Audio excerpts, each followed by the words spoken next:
কেন্দ্রের ডাকা পার্লামেন্টের বিশেষ অধিবেশন নিয়ে জল্পনা তুঙ্গে। এক দেশ এক নির্বাচন, দেশের নাম পাল্টে ভারত, এমন হাজারো প্রসঙ্গ উঠছে। 18 থেকে 22 সেপ্টেম্বর অবধি চলবে এই অধিবেশন।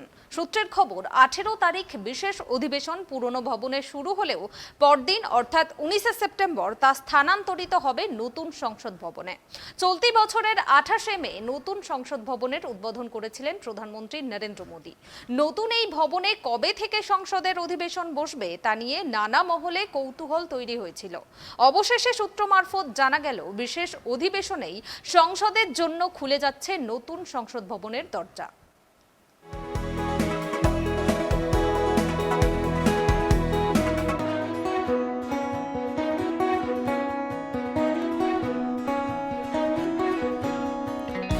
নতুন সংসদ ভবনে বিশেষ অধিবেশন হবে 18 থেকে 22 September.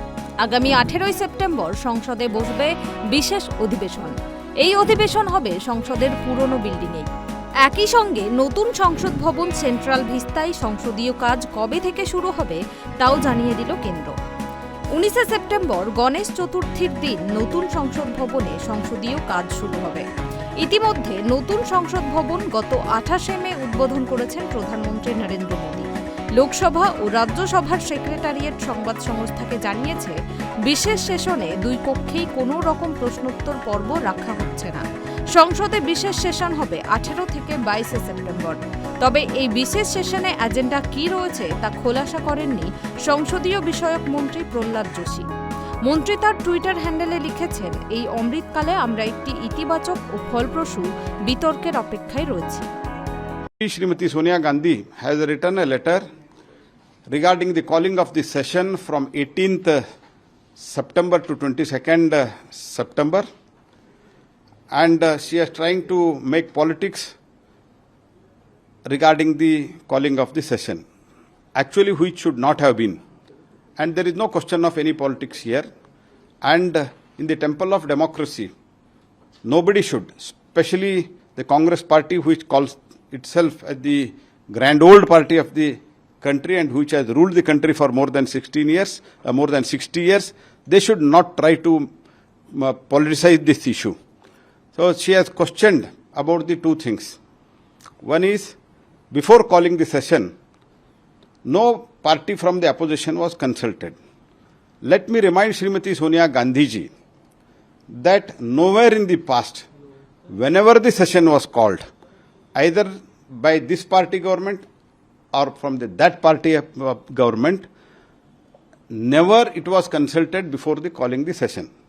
Calling the session is the prerogative of the government with the due consent and the permission of the President. And when we make the request to the President to call the session, she will summon the session. She or he will summon the session. And Article 85 provides this specific provision to the government power, provide this power to the government. And accordingly, after following the due process, we have called the session. Number two, she has read one more agenda and listed few points also. In that she has said that agenda is not made known to us. So I would like to question, before to this also, when your government was there, when Congress government was there, when other various governments were there, never agenda was disclosed in advance with summons of the session. Any time agenda was not circulated, and unnecessarily making a issue out of a non-issue to do the politics or politicize the issue is very, very unfortunate. Congress party, after Shri Modi took over in 2014, they have never played any positive or constructive role as a opposition. Always trying to disturb, create ruckus, and avoid the structured debate. This is the policy, this has become the policy of the Congress party. অন্যদিকে সংসদের বিশেষ অধিবেশনের আগেই প্রধানমন্ত্রী নরেন্দ্র মোদীকে চিঠি লিখলেন সোনিয়া গান্ধী। সেই চিঠিতে কংগ্রেসের প্রাক্তন সভানেত্রী লিখেছেন, অন্য রাজনৈতিক দলগুলির সঙ্গে আলোচনা ছাড়াই বিশেষ এই অধিবেশন আহ্বান করা হয়েছে। এই অধিবেশনের আলোচ্য বিষয় কি তা নিয়েও কোনো ধারণা নেই আমাদের যা জানানো হয়েছে তা হলো 5 দিন সরকারি কাজের জন্য বরাদ্দ করা হয়েছে। এর পাশাপাশি সোনিয়া গান্ধী প্রধানমন্ত্রীর কাছে আর্জি জানিয়েছেন কেন্দ্র রাজ্য সম্পর্ক, সাম্প্রদায়িকতা, মণিপুরের পরিস্থিতি এবং চীনের সঙ্গে সীমান্ত দ্বন্দ্বের মতো বিষয়গুলো নিয়ে বিশেষ অধিবেশনে আলোচনা হোক। তিনি আরও লেখেন, আমি আন্তরিকভাবে আশা করি যে গঠনমূলক সহযোগিতার ভাবনা থেকে এই বিষয়গুলো নিয়ে আসন্ন বিশেষ অধিবেশনে আলোচনা করা হবে। Bureau report, tribe TV.